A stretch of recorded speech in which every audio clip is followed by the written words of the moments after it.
Welcome to my channel top lines defence info. मैं आपका दोस्त अविनाश लाया हूं टॉप लाइन्स डिफेंस अपडेट। तो चलिए शुरू करते हैं। अभी कुछ दिनों के अंतराल पे दो ऐसी डिफेंस न्यूज निकल के आई है जिसने डिफेंस न्यूज व्यूअर को काफी प्राउड फील करवाया है। जहां पहली न्यूज रिसेंटली एक डिफेंस एग्जीबिशन में शो किए गए प्रोजेक्ट धवनी के अंतर्गत हाइपरसोनिक ग्लाइड व्हीकल से जुड़ी है, तो वहीं दूसरी न्यूज कुछ समय पहले कंडक्ट किए गए प्रोजेक्ट दिव्यास से जुड़ी है।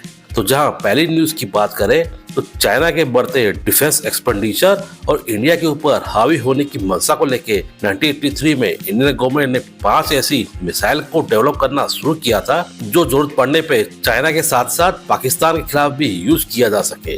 ये सभी मिसाइल्स या फिर सबसोनिक थी या फिर सुपरसोनिक, जो कि उस समय के हिसाब से डेवलप की गई थी। लेकिन समय के साथ साथ इंडियन बॉर्डर पे खतरे भी बढ़ते गए हैं। हमारे दुश्मन देश भी कई एडवांस टेक्नोलॉजी से लैस हो चुके हैं, तो इंडिया को भी उनका मुकाबला करने के लिए उनकी जितना ही कैपेबल होना पड़ा। और इसी के चलते 16 नवंबर 2024 को इंडिया के डीआरडीओ ने कुछ ऐसा शो किया जिसने पूरी दुनिया को भारत की बढ़ती ताकत का एहसास भी कराया। 16 नवंबर 2024 को डीआरडीओ ने doctor APJ Abdul Kalam missile complex से पहली बार हाइपरसोनिक मिसाइल गाइड व्हीकल को टेस्ट फायर किया। इंडियन नेवी के लिए लॉन्ग रेंज एंटीशिप मिसाइल के उद्देश्य से बनाए गए इस हाइपरसोनिक ग्लाइड व्हीकल ने सभी पैरामीटर को अचीव करते हुए अपने टारगेट को पिन पॉइंट एक्यूरेसी से हिट किया। डीआरडीओ ने इस मिसाइल की रेंज 1500 किलोमीटर से जा बताया था। हालांकि उस वक्त आम लोगों को इसकी स्पीड को लेके खुलासा नहीं किया गया था, लेकिन फिर भी लोगों ने इसकी पास्ट में किए गए इसके हाइपरसोनिक टेक्नोलॉजी डेमोन्स्ट्रेटर के टेस्ट को आधार बना के ये कहना शुरू कर दिया था कि ये हाइपरसोनिक मिसाइल भी मैक 5 या मैक 6 की स्पीड को अचीव किया होगा, जो कि इसके डेमोन्स्ट्रेटर ने अचीव किया था। आपको जानकारी के लिए बता दूं कि उन मिसाइल्स को हाइपरसोनिक मिसाइल्स के कैटेगरी में रखा जाता है जिनकी स्पीड मैक 5 से ज्यादा होती है।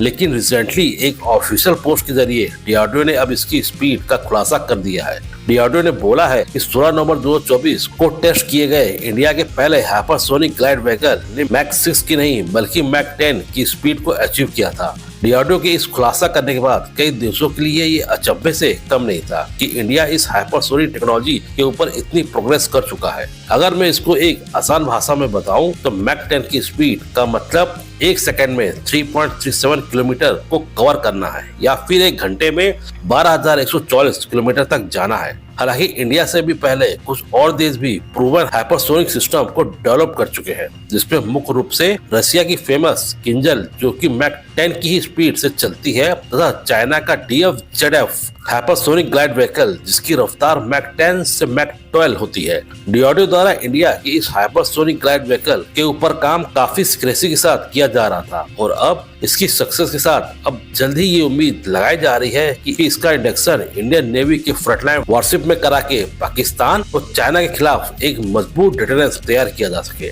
अब मैं बात करूंगा दूसरे डिफेंस न्यूज की, जिसको लेके भी कई डिफेंस व्यूअर को हमारी एक मिसाइल की कैपेबिलिटी पे शक था, और मैं बात कर रहा हूँ अग्नि 5 MRV की। डीआरडीओ द्वारा मार्च 2024 में मिशन दिव्यास के तहत पहली बार MIRV टेक्नोलॉजी का स्वॉप पूरी दुनिया के सामने किया गया।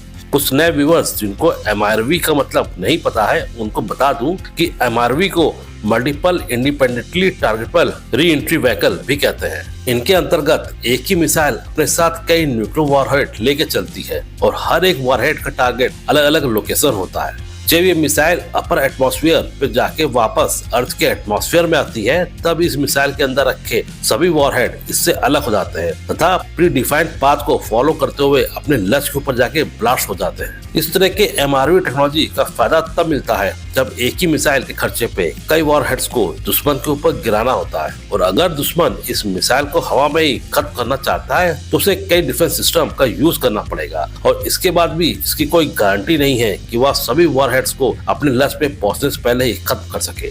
डीआरडीओ द्वारा अग्नि 5 मिसाइल को MRV टेक्नोलॉजी में यूज किया गया था, क्योंकि अग्नि 5 की रेंज लगभग 5000 किलोमीटर तक है। हालांकि कई लोग का कहना है कि अग्नि 5 8000 किलोमीटर तक भी वार करने में सक्षम है। डीआरडीओ ने जब मार्च 2024 में अग्नि 5 MRV मिसाइल का टेस्ट किया था तब से आज तक इस संबंध में कोई भी न्यूज शेयर नहीं की गई थी कि ये मिसाइल अपने साथ कितने वॉरहेड्स को ले जाने में सक्षम है।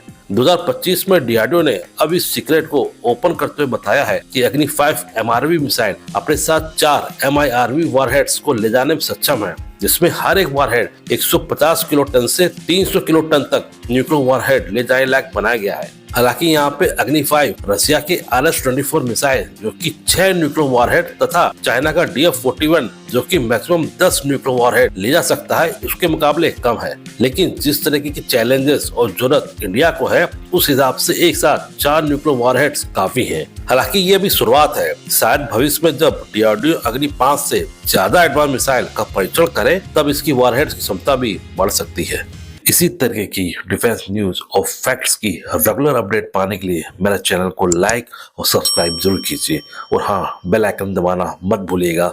जय हिंद।